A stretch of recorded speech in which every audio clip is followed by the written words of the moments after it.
Hey guys, welcome to the podcast of the Telangana history on our YouTube channel Lucky Podcasts.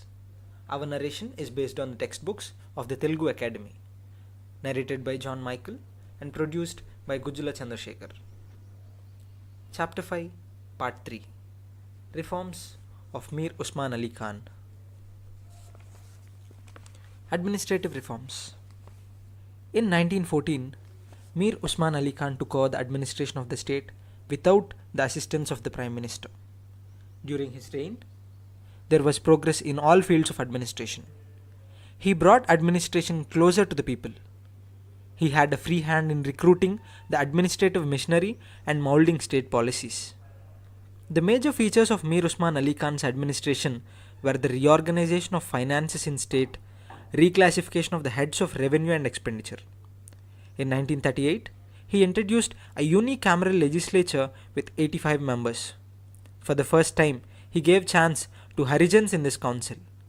He concentrated on backward classes and tribals.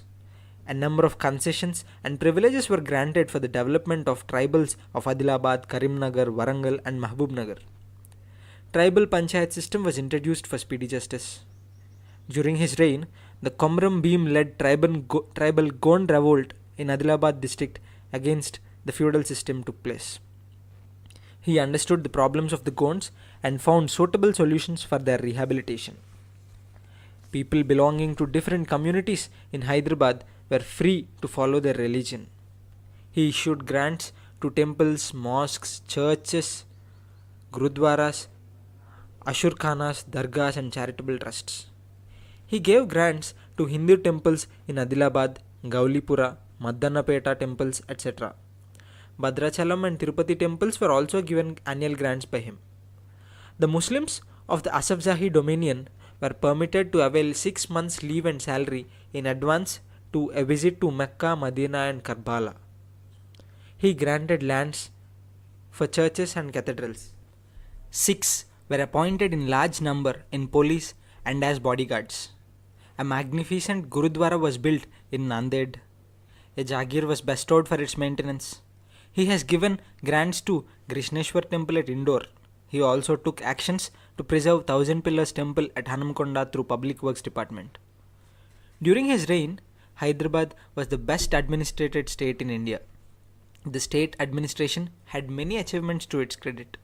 It was the first state to establish a university with Urdu language as medium of instruction. First state to separate judiciary from executive. First to develop nationalized industries with a government trust. First to have a nationalized transport corporation and a nationalized airlines. First state to have a city improvement board, CIB. It was again in his reign the First and Second World War broke out.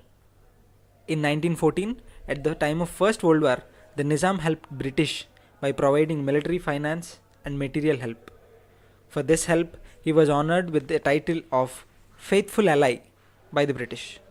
In 1918, Mir Osman Ali Khan was elevated by King George V from His Highness to His Exalted Highness. Educational reforms. Education reached its peak during his period. Number of schools were established in vernacular languages and in English. Women education was also developed during this period. Primary schools and high schools were started. Primary education became free. Besides Usmania University, medical, agricultural, veterinary colleges, 3 science colleges and a fine arts college were also established in Warangal, Gulbarga and Aurangabad. Nizam also gave donations to these institutions. Banaras University, Aligarh University and Ravindranath Tagore Shantiniketan were all the institutions that Nizam gave grants to. Schools like Zinana High School, Mahbubia High School, Stanley Girls High School, Hussain Mohalla Middle School, Shalibanda Middle School, Madrasa Nizwan Hanamkonda Government Middle School, etc. were also established.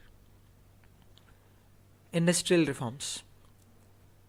There was rapid industrialization in Hyderabad during the period of the 7th Nizam. Number of industries like Singareni Collieries, Nizam Sugar Factory, Alvin Metal Works, Praga Tools, Sir Silk, Hyderabad Asbestos, Wazir Sultan Tobacco Factory, Charminar Cigarette Factory, Karkhana Zinda Talismat Factory, Calendar Cable Company, Cottage Industries, Paper Industries, Textile Industries, Diwan Bahadur Rao Gopal Mills, DBR Mills, Azam Zahi Mills, Biochemicals Pharmaceuticals, Biscuit Matchpacks Factories, Alcohol Factory, Enamelware Factory, Attar Factories, Nizam Railways, State Road Transportation were established. With these factories and improved transportation system, the employment opportunities grew very high in his period. Monuments. Mir Osman Ali Khan took keen interest in architecture. The architecture of his period depicts the ideas and thoughts of the people and culture and civilization of that time. Osmania University, Osmania General Hospital were built in Mughal and Indo-Saracenic style. The High Court was built in Indo-Saracenic style.